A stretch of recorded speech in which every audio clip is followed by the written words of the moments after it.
Coucou, moi c'est Aliaka et aujourd'hui je vais essayer de t'expliquer ce que j'ai compris du système de retraite en France. Si le sujet t'intéresse et que tu as envie de l'approfondir ou d'en découvrir plus, j'ai fait d'autres vidéos que je te mets en description. Intéressons-nous au régime des libéraux. Les professions libérales ont leur propre caisse pour gérer leur retraite et d'autres aléas de la vie. C'est la CNAFPL, qui est la Caisse nationale d'assurance vieillesse des professions libérales. La particularité de ce régime, c'est qu'en France, c'est le seul qui fonctionne entièrement par points. Il y a quelques petites particularités. Les 2 premières années, l'actif va cotiser 19% sur l'année d'un plafond de la sécurité sociale. Pour les années suivantes, c'est un petit peu différent. Il va y avoir un certain pourcentage de cotisation sur une première tranche, qui est un plafond de la sécurité sociale, et puis ensuite une autre cotisation différente pour ce qui est au-dessus, dans la limite de 5 plafonds de la sécurité sociale. La retraite se calcule comme suit. Tu accumules un certain nombre de points.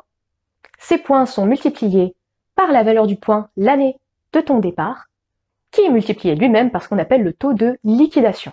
Ce taux de liquidation va dépendre de la durée de ta carrière et plus ou moins de ce qui s'est passé durant cette carrière. Enfant, handicap, etc., etc.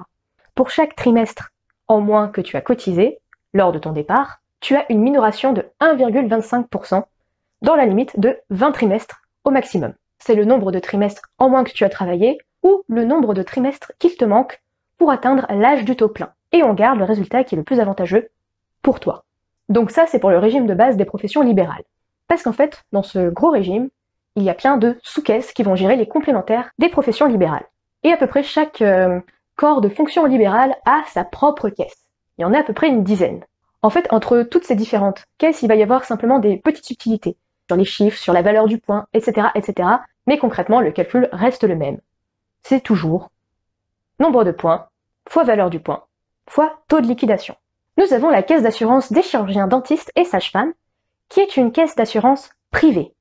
Pour tout trimestre supplémentaire que tu as travaillé, tu as le droit à une majoration de 1%, dans la limite de 20 trimestres. Ensuite, nous avons la CIPAV qui compte un grand nombre de professions libérales diverses. Concrètement, il y a tous les micro-entrepreneurs qui ne sont pas assujettis au système de sécurité sociale des indépendants. C'est également une caisse privée. Nous avons aussi la CAVOM, la Caisse d'assurance vieillesse des officiers ministériels, qui cette fois-ci est une caisse autonome. La CAVEC, qui est la Caisse d'assurance vieillesse des experts comptables et des commissaires aux comptes.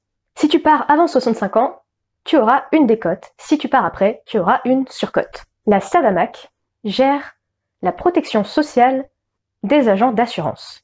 C'est une caisse privée. En partant trop tôt, tu peux avoir entre 5 et 25% de décote. Ensuite, nous avons la Carpinco.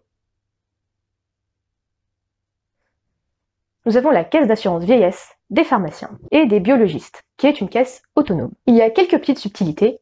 Si tu pars à la retraite avant 65 ans, tu auras une décote de 1,25 pour tout trimestre manquant. Entre 65 ans et l'âge du taux plein, tu auras une décote de 0,5%. Entre l'âge du taux plein et 70 ans, tu pourras bénéficier d'une surcote de 0,5% par trimestre. Nous avons la CARPV, la sécurité sociale des vétérinaires. Donc là, c'est un système un petit peu différent. C'est un régime par classe. En fait, en fonction de tes revenus, tu vas appartenir à une certaine classe. Et cette classe va déterminer le nombre de cotisations que tu devras verser. Et enfin, la CARMF, la Caisse d'assurance retraite des médecins de France. Avant 65 ans, tu peux avoir une minoration de 1,25% pour ton trimestre manquant. Après 65 ans, tu peux avoir une majoration de 0,75% pour tout trimestre en plus. J'espère que ça t'aura intéressé. Si tu as aimé cette vidéo et que tu aimerais que j'en fasse d'autres, n'hésite pas à me mettre un petit pouce en l'air, à t'abonner, commenter, partager, et on se dit à la prochaine vidéo.